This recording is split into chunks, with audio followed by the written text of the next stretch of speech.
یہ بات ہے حدیث کی۔ ہم سے زیادہ شان و شوکت والا کون ہے؟ ہم ہی اس زمین کے وارث ہیں اور ہم ہی ہمیشہ رہیں گے۔ یہ بات ہے قوم عاد کی۔ ہم نے کتنے عظیم شان محلات بنائے ہیں، کیا کوئی ان کو گرا سکتا ہے؟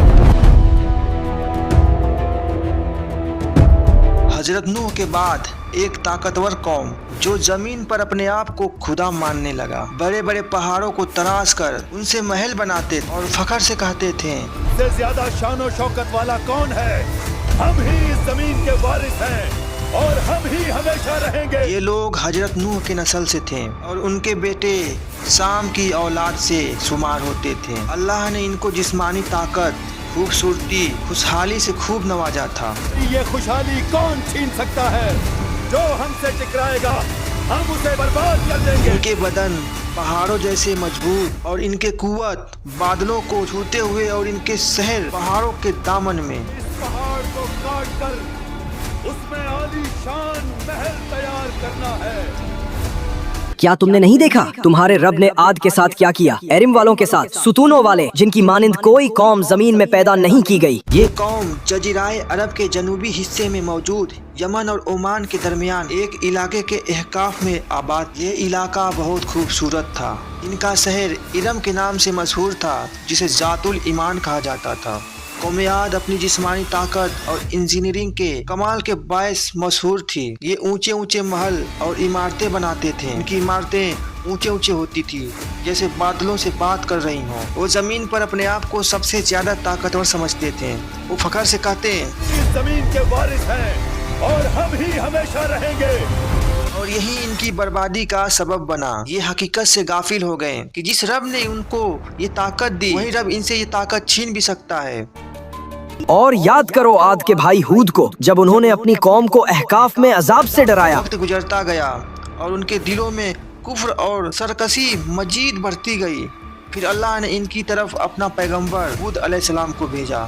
حضرت ہود ایک نیک، سنجیدہ اور صابر نبی تھے جنہیں اللہ نے اپنی نشانیوں اور ہدایت کے ساتھ بھیجا تھا۔ وہ اپنے قوم کے سامنے نہایت رہنمائی کے ساتھ کھڑے ہوئے اور انہیں سیدھے راستے کی دعوت دی۔ بھیجا عاد کی طرف ان کے بھائی ہود کو۔ اس نے کہا، اے میری قوم، اللہ کی عبادت کرو، اس کے سوا تمہارا کوئی معبود نہیں۔ کیا تم پر پرہیزگاری نہیں آئے گی؟ انہوں نے کہا، اے ہود، کیا تو ہمیں یہی کہنے آیا ہے کہ ہم صرف ایک اللہ کی عبادت کریں اور اپنے باپ دادا کے معبود چھوڑ دیں؟ ہم اپنی طاقت اور مضبوط محلات پر ہی فخر کرتے رہیں گے۔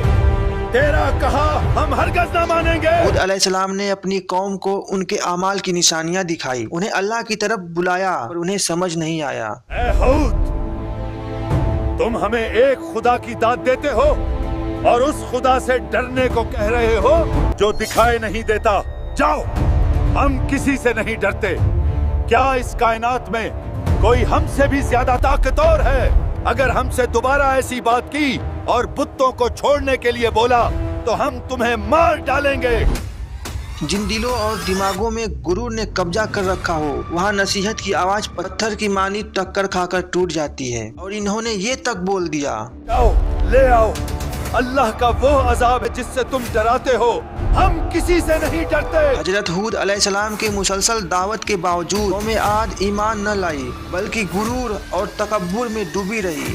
جب اللہ نے ان پر پہلا عذاب اتارا تو بارشیں رک گئیں، قحط کے شکار ہو گئے۔ ایک دن وہی آسمان جو ان کے باغوں کو ہرا بھرا کرتا تھا آج خاموش ہو گیا۔ بادل آنا رک گئے، دریا سوکھ گئی، ندیوں کا بہاؤ رک گیا، ٹھنڈی ہوائیں گرم ہو گئی، چاروں طرف میدان ہی میدان لال پیلا کالا نظر آنے لگا۔ اللہ نے ان پر بارش بند کر دیا۔ اسکالر لکھتے ہیں 3 سال تک بارش کا ایک قطرہ نہ گرا۔ ان کی ساری چیزیں تباہ ہو گئیں۔ عورتیں بچوں کو لے کر آسمان کی طرف دیکھتی تو صرف دھول اور دھواں نظر آتا۔ تو سارا پانی ختم ہو گیا، پتہ نہیں یہ بارش کب ہوگی۔